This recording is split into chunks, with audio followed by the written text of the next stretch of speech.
Hello नमस्कार दोस्तों। मैं पवन न्योल। आज पढ़ेंगे अपने इंडिया की ज्योग्राफी। और इंडिया की ज्योग्राफी पे हमने सर्वप्रथम लेंगे तो इंडिया का नामकरण।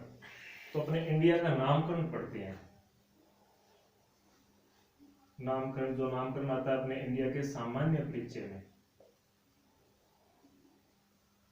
सामान्य परिचय भारत का सामान्य परिचय उसमें पढ़ेंगे भारत का नामकरण।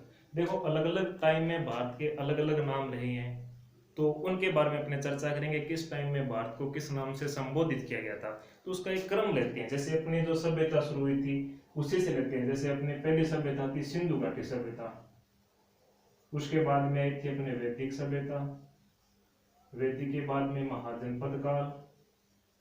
महाजनपद काल में दो धर्मों का उदय हुआ था, एक तो बौद्ध धर्म और दूसरा हो जाएगा अपना जैन धर्म। उसके बाद में आ जाएगी अपने सल्तनत काल, उसके बाद में आधुनिक काल। तो क्रमवाइज अपने क्या किस किस टाइम में इंडिया को किस किस नाम से संबोधित किया गया था उसके बारे में अपने चर्चा करेंगे।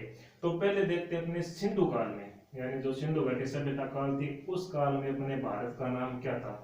तो देखो सिंधु घाटी सभ्यता की जो लिपि है वो आज तक पढ़ी नहीं गई है, इसलिए सिंधु घाटी सभ्यता में भारत को कोई प्रॉपर नाम नहीं मिला था। लेकिन उसके बाद में एक सभ्यता आती है वैदिक सभ्यता। वैदिक सभ्यता वैदिक सभ्यता में भारत का प्राचीनतम नाम मिलता है आर्यव्रत। आर्यव्रत, क्योंकि जब अपने सिंधु घाटी सभ्यता पड़ी थी उसमें क्या हो गया था, पतन हो गया था। यानी सिंधु घाटी सभ्यता का पतन हुआ था, उसका कारण था आर्य लोग। आर्य लोग थे, उनका आगमन हुआ था लगभग 1500 ईसा पूर्व। और इन आर्यों ने आके भारत में एक सभ्यता विकसित की जिसका नाम था वैदिक सभ्यता। उन्होंने अपने देश को संबोधित किया था, वो किस नाम से संबोधित किया था, आर्यवर्त के नाम से संबोधित किया था। तो आपसे कभी भी क्वेश्चन कर ले कि भारत का प्राचीनतम नाम क्या है, तो भारत का प्राचीनतम नाम हो जाएगा अपने आर्यवर्त। उसके बाद में देखो आर्यों में एक राजा हुआ था, राजा का नाम था भरत। भरत नाम का एक राजा था। उस भरत राजा कुछ तो लोग संबोधित करते हैं कि ये भगवान श्री राम थे, उनका एक छोटा भाई था जिन्होंने प्रजा का इतना अच्छा पालन पोषण किया था। प्रजा ने उन्हीं के नाम पर अपने देश का नाम क्या कर दिया, भारत वर्ष या फिर भारतवर्ष। भारतवर्ष या भारतवर्ष। उसके बाद में देखो वैदिक सभ्यता में आर्यवर्त और उसके बाद में भरत नाम के राजा भी क्या हो जाएगा, भारतवर्ष या भारतवर्ष। उसके बाद में एक अपना धर्म आता है जैन धर्म। जैन धर्म, जैन धर्म में जो अपने भारत को संबोधित किया गया था वो किया गया था हिंदू नाम से। यानी अपने जो देश का नाम था वो क्या था, हिंदू देश। जो अपने जैन ग्रंथ पढ़ते हैं, जैन ग्रंथों में अपने जो भारत का नाम का संबोधन मिलता है वो किस नाम से मिलता है, हिंदू नाम से मिलता है। उसके बाद में एक धर्म आया था इसी टाइम, बौद्ध धर्म। बौद्ध धर्म, बौद्ध धर्म में अपने भारत को जो संबोधित किया गया वो किया गया जम्बू द्वीप के नाम से, जम्बू द्वीप। तो यानी दो क्वेश्चन बहुत बार रिपीट होते हैं। एक तो प्राचीनतम भारत का नाम क्या था, प्राचीनतम भारत का नाम आर्यव्रत रहा है। और बौद्ध धर्म में किस नाम से संबोधित किया गया, तो बौद्ध धर्म में किस नाम से संबोधित किया गया है, जम्बू द्वीप के नाम से। क्योंकि ये दोनों क्वेश्चन है वो आरएस प्री में भी पूछे जा चुके हैं और सेकंड ग्रेड और फर्स्ट ग्रेड में भी बहुत बार रिपीट हो चुके हैं। उसके बाद में देखो थोड़ा सा इंडिया का मैप बना लेते हैं अपने, उत्तरी इंडिया का। जैसे ये ले लेते हैं अपने उत्तरी इंडिया का मैप। देखो यहां से एक नदी बहती है और नदी का नाम है सिंधु नदी। सिंधु नदी, सिंधु नदी। देखो यहां से एक देश पड़ता है अपने ईरान, या उस टाइम उसका नाम था पर्शिया। पर्शिया नाम से भी मिलता है संबोधन, और ईरान के नाम से भी आज वर्तमान में इसको जाना जाता है। यहाँ के लोग आए थे अपने उत्तर साइड से भारत की तरफ, और किस तरफ से, सिंधु नदी की तरफ से उन्होंने भारत में प्रवेश किया था। अब देखो इनकी जो वक्तव्य शैली थी या इनकी जो भाषा है उसमें जो इनकी डिक्शनरी उसमें सह वर्ड है ना, उस सह को है बोलते थे ये लोग। यानी ये सह को क्या बोलते थे, है नाम से उच्चारण करते थे। और उन्होंने सिंधु को किस नाम से उच्चारण किया था, हिंदू के नाम से, और अपने देश को उन्होंने किस नाम से संबोधित किया था? हिंदुस्तान। यानी इन्होंने अपने देश को किस नाम से संबोधित किया था? हिंदुस्तान नाम से संबोधित किया था। और यहाँ के लोगों को क्या कहा था? हिंदू। ठीक है, तो यानी आपसे पूछ ले कि हिंदुस्तान नाम भारत को जो दिया था वो किसने दिया था, तो वो किसने दिया था? ईरान और पर्शिया के लोगों ने दिया था। क्योंकि इनकी जो शब्दावली थी, शब्दावली में ये स को क्या बोलते थे? है बोलते थे, यानी है नाम से उच्चारण करते थे। इसलिए इन्होंने सिंध को किस नाम से पुकारा? हिंद। और अपने देश को किस नाम से पुकारा था? हिंदुस्तान नाम से पुकारा था। फिर इसी तरफ से अपने एक प्रजाति आई थी, यूनानी प्रजाति। यूनानी लोगों ने भी क्या इसी क्षेत्र से प्रवेश किया था, और उन्होंने सिंध नदी उसको संबोधित किया था इंडस नाम से। इंडस नाम से, ठीक है। और उन्होंने इंडस के आधार पर ही भारत को क्या नाम दिया था? इंडिया नाम दिया था, इंडिया। तो यानी जो इंडिया नाम दिया गया वो भारत को वो किसके द्वारा दिया गया है? यूनानी लोगों के द्वारा। और जो हिंदुस्तान नाम दिया गया वो किसके द्वारा दिया गया है? ईरान या पर्शिया के लोगों के द्वारा ये नाम है दिया गया। उसके बाद में अपने संविधान की बात करें।